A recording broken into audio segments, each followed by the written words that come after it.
Hi everyone, welcome to the press conference of the film Theatre Camp, directed by Molly Gordon and Nick Lieberman, and I'm going to ask you to extend a warm welcome to the director, Nick Lieberman. Thank you all so much. Thank you. So we're showing Theatre Camp tonight on Piazza Grande. The film was first launched at the Sundance Film Festival. So from Sundance to the huge audience of Piazza Grande, it's going to be another thrill. Are you looking forward to it? So much so. Yeah, I just got in last night and wandered out to the Piazza Grande. I haven't been here before, and it's just a staggeringly beautiful and overwhelming place to imagine even seeing our movie. So exciting, and yeah, I can't wait. Yeah, I think it's the perfect film for Piazza Grande, not only because it talks about the stage, but also this feeling of community that you have when you watch films on the piazza is really intense. And your film is really special for that. I mean, you co-directed with Molly, but you also co-wrote as well with Ben Platt and Noah Galvin. Yes. So do you want maybe to tell us a bit about the creative process? Yes, I mean, I want to begin by saying, how unfortunate it is that they cannot be here due to the SAG strike in the U.S., and they wish they could be here, and I am, representing all of us, unfortunately. But yes, the four of us have been friends for a very long time, and we sort of grew up together. Molly and Ben, there's footage in the film of the two of them as children. That is real footage of them at 4 years old doing theater together. And then Ben and I became close in high school. And just from the beginning, whether it was through theater or making promotional videos for our school dance or whatever, our comedy shows, we were always like collaborating and making things together. So it is, it's kind of the dream to sort of start in a place where you have your friends and you have your sense of what's funny and what's making each other laugh, and you just keep, trying to refine that and focus on what's working for other people too, and eventually scale it up to this movie, which came out of a short film that we all made. And from the beginning with that short film, the idea was like, what is a world that is inherently really funny to us that we also know really well? And clearly there was nothing that fit the bill more than youth theater, children's theater, which is often inherently funny and ridiculous, but also so beautiful. And emotional as well. And emotional, totally. Yeah. And it's, supposed to be, I think, a love letter and also an investment and also certainly a satire of this world that means so much to us and is the reason why we all know each other and also why we're doing what we're doing. Yeah, I mean, it's super interesting that the feature stems from a short film. Why was the idea you felt you had more jokes you wanted to be able to share, or you want to explore something different that you didn't have time to explore in the short film? Yeah, I mean, I think the short film we really just threw together ourselves, and it was kind of an experiment in working a very specific way, which was this actor-driven improv. The dialogue for the film was largely improvised, and it was the same case with the short. Although in that case, no one was looking over our shoulders. We could kind of do whatever we wanted, and that was very liberating and exciting, and we thought effective. And we had used all these children that had gone to Noah's high school. We had gone there and auditioned them, and they came and participated and were so wonderful. And the improv was so exciting, just asking kids to just respond organically to whatever happens in the space.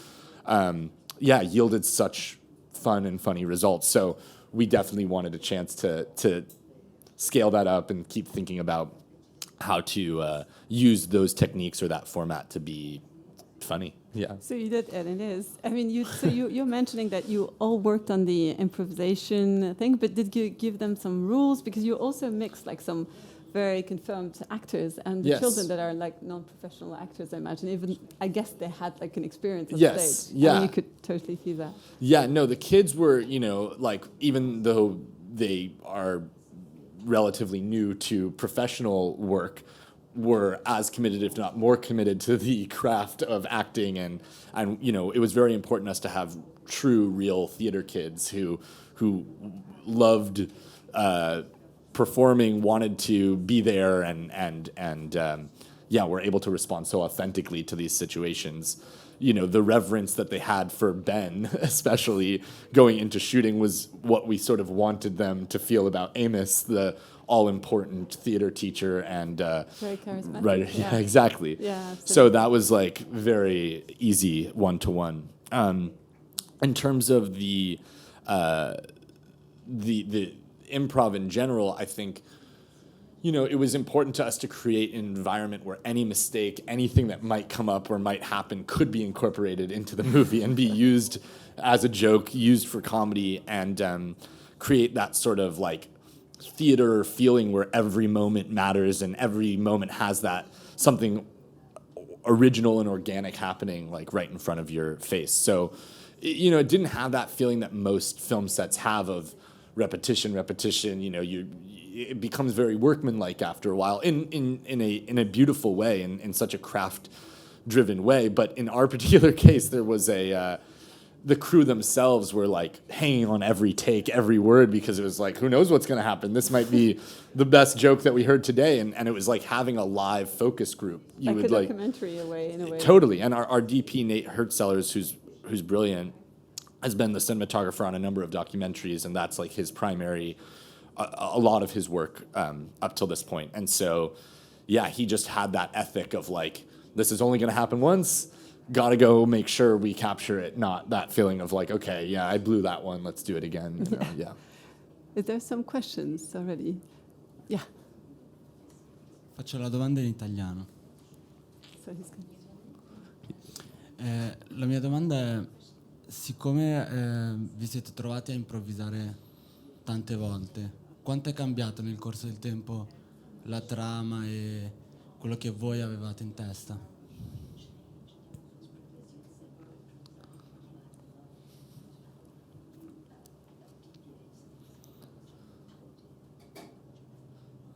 Yeah, totally.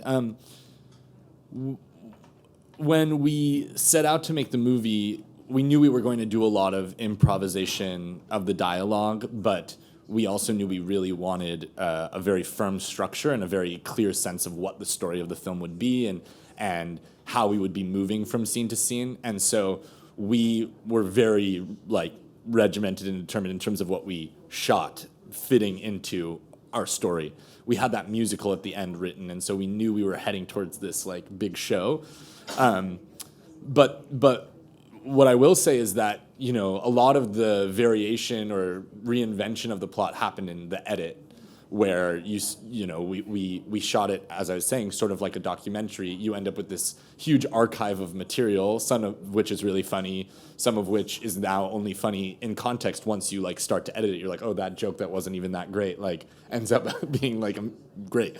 So we really did a lot of work in the edit to move things around more than I would think most movies to form what ended up being the story and the structure of the movie. But we shot it with a very firm structure in mind.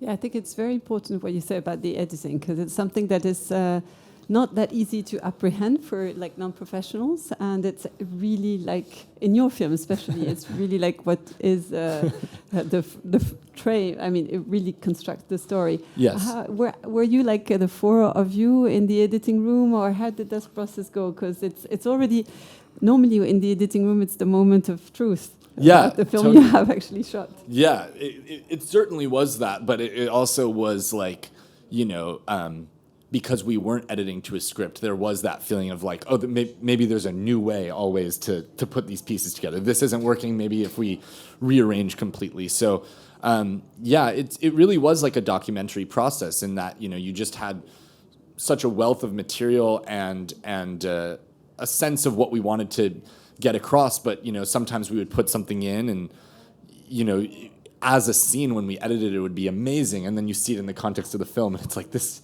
cannot be in this movie. This does not work at all. And so things were coming in and out all the time. Molly and I worked with this editor, John Philpott, who was wonderful, and we ended up bringing in additional help as well, just because it was such a mammoth task. between the last summer and then Sundance, because we finished in July and then had to have it ready for January. And because it's an ensemble cast as well. So I guess you also have to think about the balance between the different stories of the different characters. And Exactly. I guess in the editing room or during the editing process, at one point you had to sacrifice some stories to kind of enhance others. Exactly, and same with the comedy. You know, some of my favorite riffs and things that we just thought were so funny just are not in the movie. Like, there's just this great, especially Jimmy, who plays Troy, is so funny and such a brilliant improviser, and so knew this kind of guy and was just able to come up with the most absurd things about his daily routine, cold plunges at 5 a.m., and he had a meal replacement bar, you know, like a nutritional bar that he was like supposedly selling to all the kids. That whole thing got lifted, and he was just, it was just brilliantly funny, and his satire of that world that we were developing with him, but like was working throughout the movie, I think ended up not playing as large of a role. But you know, you kind of surprise yourself sometimes how little of something still like resonates throughout the movie. And so our first cut was 3 hours long, and nobody ever needs to see that for sure. And we brought it down to about an hour 40 minutes in like 2 weeks. So among the four of you, you're the only one who's not acting in the film. That is true. Yes, that is why I am here in part. That's true. And that's not something that attracts you to the stage. You prefer to be behind the camera. Yeah, and I mean, yes, for sure, and I also think there needs that to be one. I think that it worked well in the context of this project. You know, I think it's so wonderful to have people who know the story so well, and obviously Molly and I were directing together, and we're so intimately involved in every aspect of assembling how the movie would look and feel, and but having somebody who's that invested in a scene to step outside of it and go, this is what's working and what's not working. I think it's also useful to have somebody who's completely out of the scene, and so we really could meet have our different roles and eyes in the back of our heads. Like we shot this film in 19 days, which is not a lot of time when you then add the fact that we were doing all this improv and kids and a full musical. And so I don't think we could have possibly attempted that without all the different roles that the four of us were playing. Yeah. So you were actually, like, it was a full-on experience. I guess you were, we imagine you all living together on the set, or... That is true. We weren't living at the camp, but the four of us were living together in a house about 10 minutes from the camp. And so we'd shoot all day and then go home, and Noah would make dinner. Usually he's a great cook, and we would just sit around and talk through the day and what worked and what didn't work, and watch dailies and, bemoan all of our mistakes and go back the next day and make them again. So, it was an immersive experience for sure. And you didn't have any of the kids to rehearse before the start of the shoot? We did have them rehearse the musical at the end. Yeah, I mean, I think in our original vision we thought we would do a lot more rehearsal of all the actors. It ended up, just because in an independent film context, you just end up, it really ends up being about the day and focused in a different way. So we didn't have the luxury of a ton of rehearsal before, but we had to work the choreography with all the kids and have them learn the dances and musical numbers. And we had a bit of time before the shoot for that. And then 3 weeks later, all of a sudden, we're like, get up there and do the musical. So it was certainly, it was stressful and there's tough. a lot of material. It is, certainly. I see there's one question here. Buongiorno intanto e complimenti per il film. Quando vedo un film con i bambini mi chiedo sempre quanto sono stati sinceramente coinvolti nella storia, perché se mi vedo un film come Matilda mi accorgo del grande lavoro che viene fatto e tutte queste cose qui, della precisione del lavoro, di qualcosa. Nel suo film mi chiedo quanto sono stati coinvolti nel compimento del film i bambini.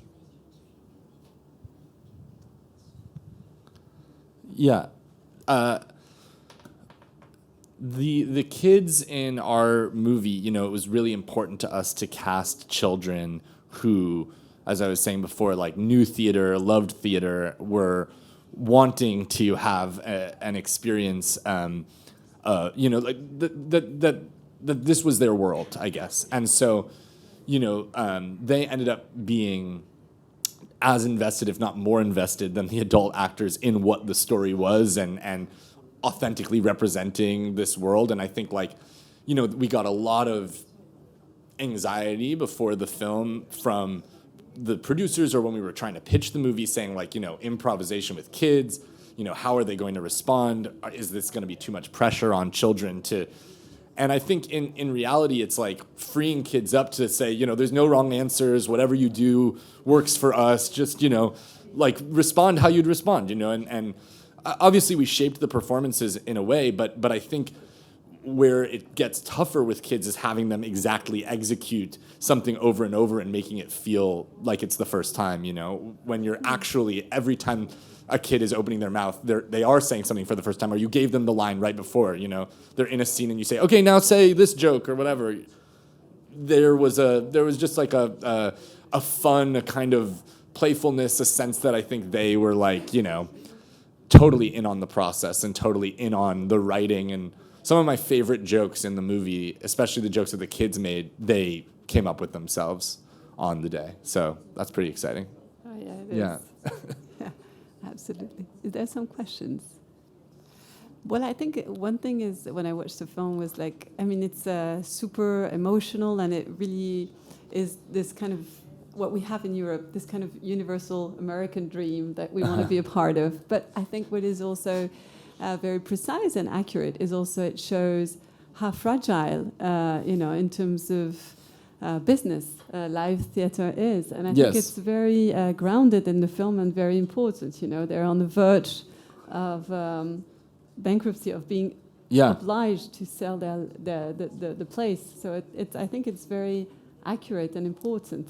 Yeah, and I think it's like a universal thing, this idea that live theater or the artist's life or something is compromised, or is always, you know, like, is always anxious, is always like unclear how you're going to proceed. And even an institution like, you know, in the movie there is this idea kind of like, you know, rather than going out and becoming performers themselves, Rebecca, Diane, and Amos are sort of comfortable in the cloistered environment of the camp. Yeah. Even those spaces that are like institutional or, you know, seem safe are compromised. Yeah, are fragile. Yeah. And I think that was something that we really, you know, it's not a wildly on its sleeve political film, but I think that the politic of, you know, arts education, arts funding, and the haven that this environment is, those kinds of places are, and the theater is in general, for a very wide range of people who aren't always, you know, have not that many environments where they feel that liberated and that free to be themselves. That is, you know, there is something political there. Oh yeah, absolutely. And I really like also this, I mean, this aspect, political aspect. I also like the classical aspects of it, like of, you know, gender fluidity. Yeah. I mean, you could imagine, a guy playing the part of a girl, but actually in classic Japanese theater and Chinese theater, those parts were also, you know... yeah, and British, I mean, you know, yeah, like there's a lot, yeah, totally. And I think that there's always been... like the theater has always been a space where certain boundaries or certain binaries are getting muddied and looser, and it's like a place for playing with those things. And you know, it's a wonderful thing that it's not just, you know, I think even movies made about theater or theater camp in America previous to ours have come out in a time where, you know, it was even more urgent to show that these environments exist and are different from the rest of the world. Now I think, you know, the way that we wanted to show our camp, certainly there are places where this isn't the case, but you know, I am so encouraged by how many young people I see living their authentic selves, not just at a theater camp, but in their day-to-day lives. And I don't know. I think there is progress being made there. Yeah, I mean, and I think a stage is definitely a space of freedom. So Yes. thank you for that. Yeah. Thank you for this wonderful film, Nick. No, thank you so much. Thank you so much for having us. So For thank having you. me. Oh, Good. Is there some more questions from the audience? Are we good? Okay. great. Awesome. Thank you very much.